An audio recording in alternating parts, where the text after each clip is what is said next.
My name is Joseph O. I'll be 51 in September, and I was born, I think, in Incheon.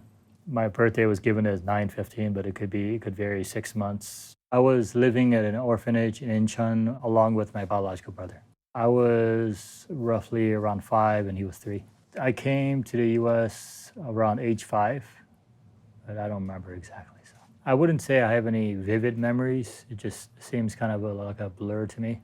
So my family here in the US consisted of my mother, my father, my brother, and grandmother. Originally, my brother and I were adopted together by a white couple, and then the father passed away within months of us arriving to that home. And then we were readopted by a Korean American family. My adoptive Korean American father, one time he told me that they saw like an advertisement or a story in the Korea Times newspaper, and then they found out about our situation, and they thought they should adopt us. My Korean American parents were roughly in their late 30s, early 40s, and they were, I would say, pretty strict. I would say we shared some good memories, but sometimes it was also hard.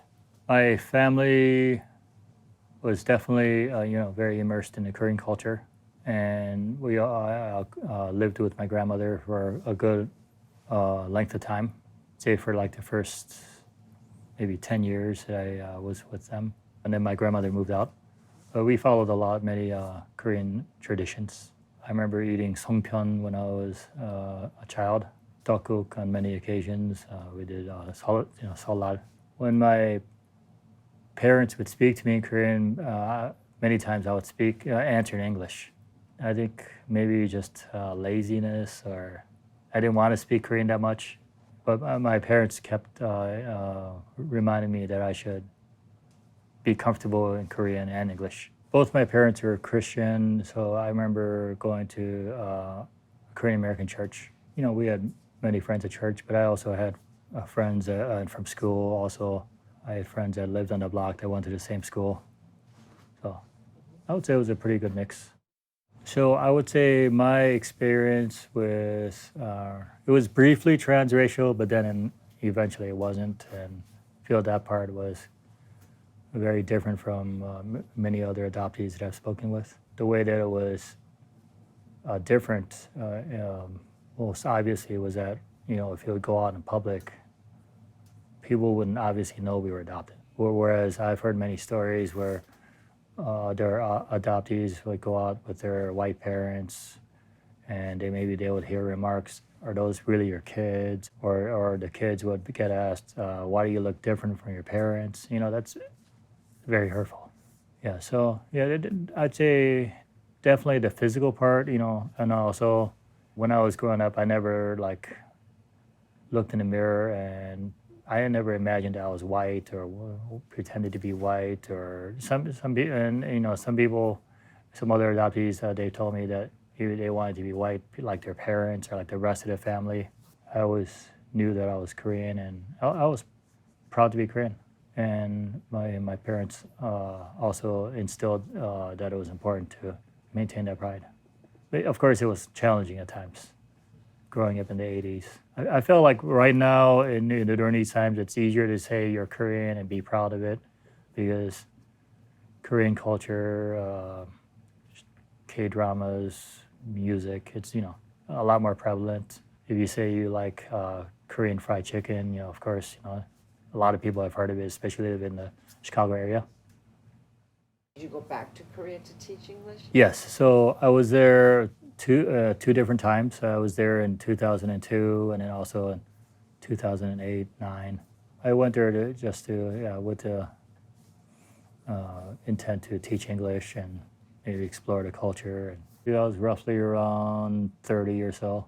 So I went also in 2009 to teach English. It's kind of, sometimes I have this idea, it's hard for me to stay in one place for too long. So it was in the second time in 2009 when during that time that I met my wife. So I was staying at a guest house, like a Korean adoptee guest house.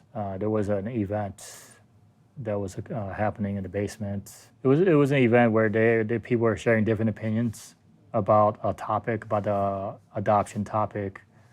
Some people were pro adoption, some people were against adoption, and so there were like some heated emotions.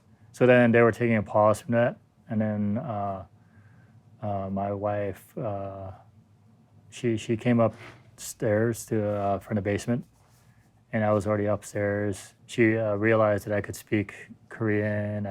And so she just asked for my number, and she told me the reason was that she felt like she could use me for translation skills. So I readily gave her my number because I thought she's attractive, and she was seemingly she exuded confidence.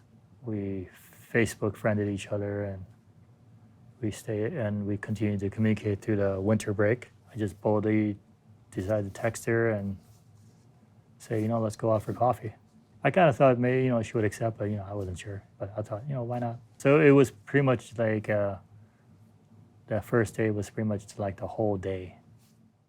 For me, having a child and someone else that is related to me other than my brother, it was kind of, it just felt amazing to me. He knows that we're both adopted, and he knows that my wife's parents are white. I remember some time back, my son would ask, "Oh, will I get adopted?" He kind of had this fear, like, "Oh, would something happen to us and he would get adopted?" Or for me, hearing my son ask, "Will I ever get adopted?" Definitely, it was unexpected. But at the same time, I kind of understand where that was coming from. It could have happened to us. Maybe my child was thinking, "Oh, why couldn't it happen to him?" I would say the best way to reassure him was that we both loved him. We both maintained our health. I would say just a lot of reassurance. He accepted. Then he accepted that. I'm safe. I feel safe. My name is Joseph O, and this is my Korean American story.